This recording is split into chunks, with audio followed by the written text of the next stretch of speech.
Boker Tov, good morning. Boker Tov, good morning. It's nice to see you.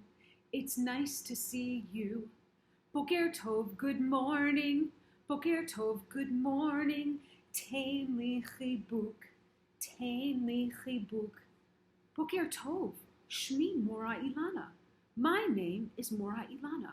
What's your name? Can you tell me? Welcome. Thank you so much for coming to read stories with me today. Boker Tov, good morning. Boker Tov, good morning. It's nice to see you. It's nice to see you. Can you give me a chibuk, a great big hug? Boker Tov, good morning. Boker Tov, good morning. And tain li chibuk. Tain li chibuk. I'm so excited you came to read stories with me today. Let's get started. Shalom, Chaverim. We are so lucky to have our good friend, Miss Sylvia, send us another Sammy Spider book just in time for Purim. I can't wait to read it and see what adventure Sammy is up to. Let's get started with Sammy Spider's first Purim, of course written by Sylvia A. Rouss and illustrated by Katherine, Janus, Kahn. Let's get started. Snip, snip, snip.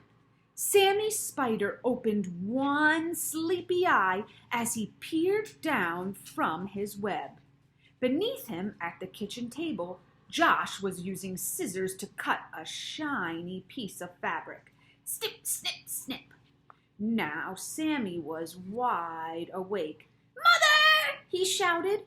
"What is Josh doing?" Oh, a startled Mrs. Spider woke from a sound sleep. "Shh, shh, shh, shh. Sammy, can you please speak a little more softly?" She gazed downward. "He's making a costume for Purim. Josh will wear it tonight when the family goes to synagogue to hear the story of how Queen Esther saved the Jewish people from the wicked Haman." "Oh, can we go to synagogue and hear the story too, Mother?" Sammy asked. "Silly little Sammy," said Mrs. Spider. "Spiders don't go to synagogue. Spiders spin webs." Bang! Went the cupboard doors, swinging Sammy's attention to the kitchen counter, where Mrs. Shapiro had placed a bowl of flour, sugar, oil, eggs, and a can of poppy seed filling. "Mother!" Sammy yelled. "What is Mrs. Shapiro making?" "Please, use your soft voice," Mrs. Spider reminded Sammy. "Mrs. Shapiro is baking delicious three-cornered cookies called Hamantaschen. She will put some into baskets, and Josh will deliver them to the neighbors." "Oh, can we bake Hamantaschen too?" asked Sammy. "Oh, silly little Sammy," answered Mrs. Spider. "Spiders don't bake Hamantaschen. Spiders spin webs." Mrs. Shapiro broke the eggs and added them to the bowl. Went the beaters. Sammy watched Mrs. Shapiro roll the dough and cut it into circles. He listened to the hum of the can opener as she opened the can of poppy seed filling, put a spoonful in the center of each circle, and pinch 3 corners to make a triangle. Those Hamantaschen look good. Do you have a favorite flavor Hamantaschen? Missy Morah Elana likes apricot Hamantaschen. Suddenly, Sammy heard coming from the kitchen table. Josh was squeezing glue from a bottle onto a folded paper plate. "Mother!" screamed Sammy. "What is Josh doing now?"